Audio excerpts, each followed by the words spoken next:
Like most of the segregated South during the Civil Rights era, African Americans faced racial discrimination in Biloxi, Mississippi, which included segregated beaches.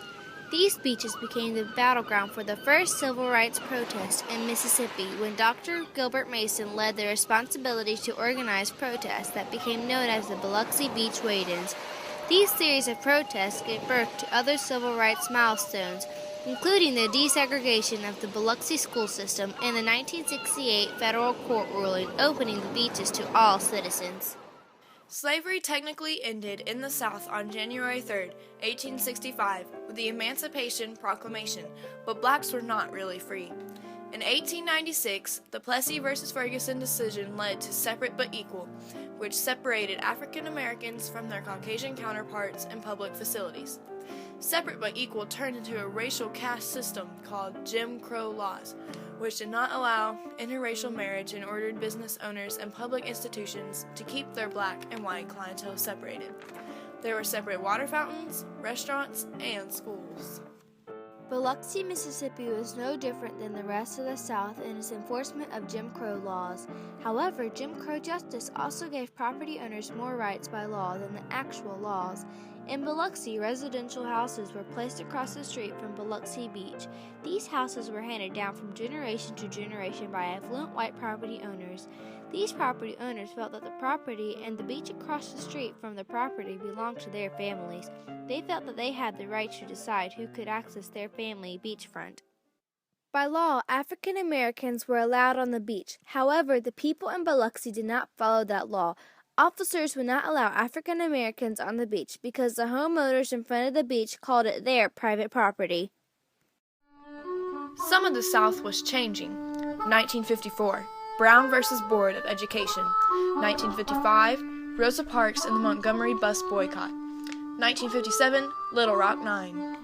Although the civil rights movement was in full force in many different parts of the segregated South, the movement had not yet made its way to the stubborn state of Mississippi. In Biloxi, almost everything was still segregated. Segregated schools, segregated shops, segregated restaurants, and even segregated beaches. Born in Jackson, Mississippi on October 7, 1928, Mason was educated in public schools. He pursued a Doctor of Medicine degree at Howard University in Washington, D.C., but moved back to his home state to begin his medical career.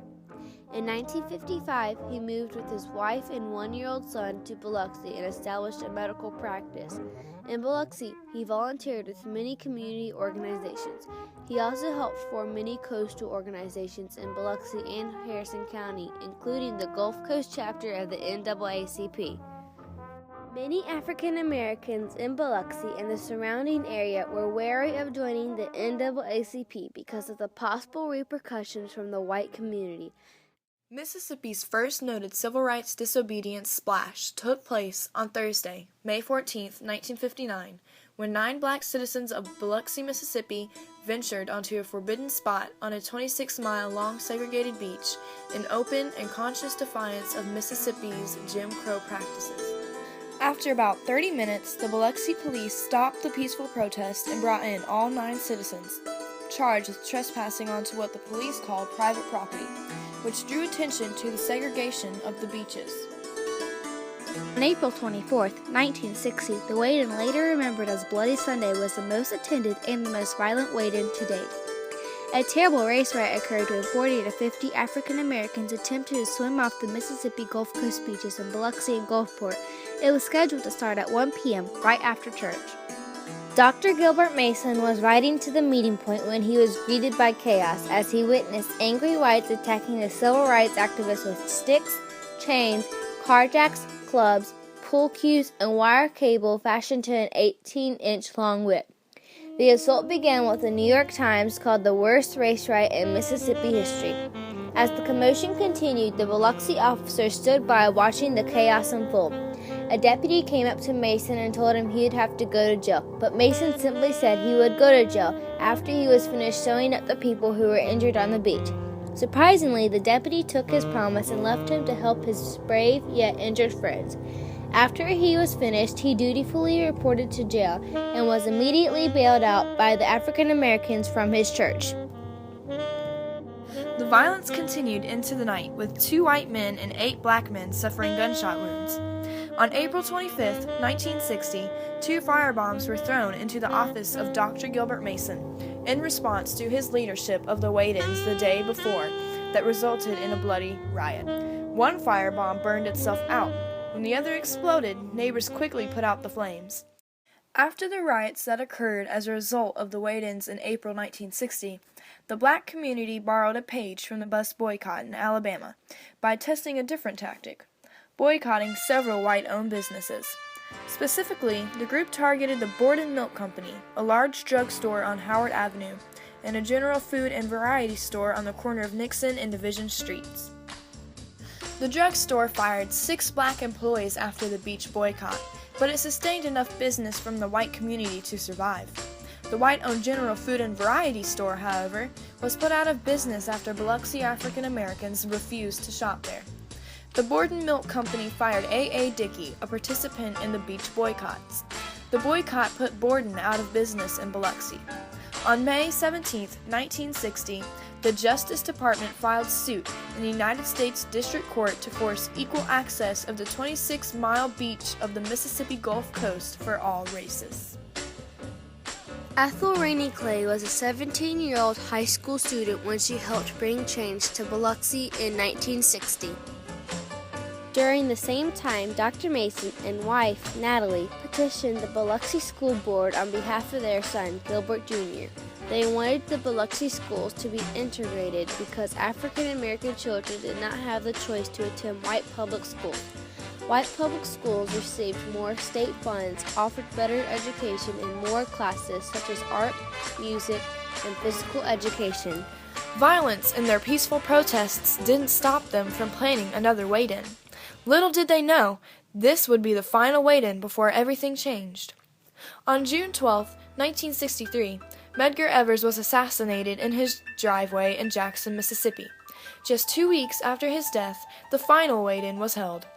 The beachgoers placed a double row of black flags on the beach in his honor.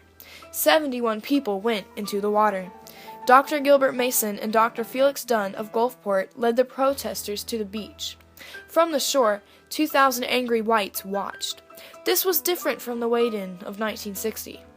The event was organized with the cooperation of the new mayor, Danny Geis, whom newly registered African American voters helped put into office, and he demanded a peaceful demonstration, which the officers duly supervised.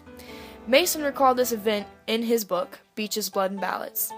"We swam, played ball, and milled around for 40 minutes or so. But homeowners complained about the protesters, so they are arrested for trespassing and later convicted. The arrests allowed them to get the issue into court."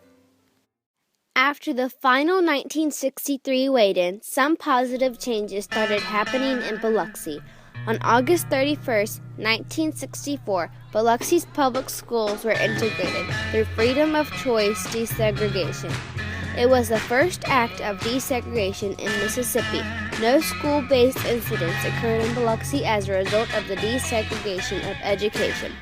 On August 16, 1968, Judge J.P. Coleman ruled that the Mississippi Gulf Coast beaches were public property, available for the use by all citizens.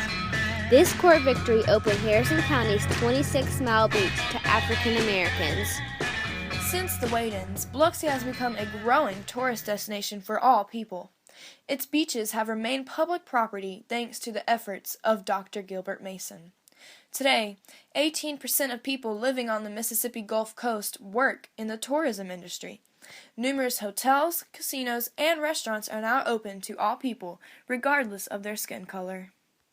Although once a segregated battleground, the Biloxi Beach is now big business, as well as serving as a beacon of light to subsequent reforms, such as Freedom Summer, Civil Rights Act of 1964, and Voting Rights Act of 1965. Thanks to Dr. Gilbert Mason for taking the responsibility to secure the rights of all races to enjoy the beach.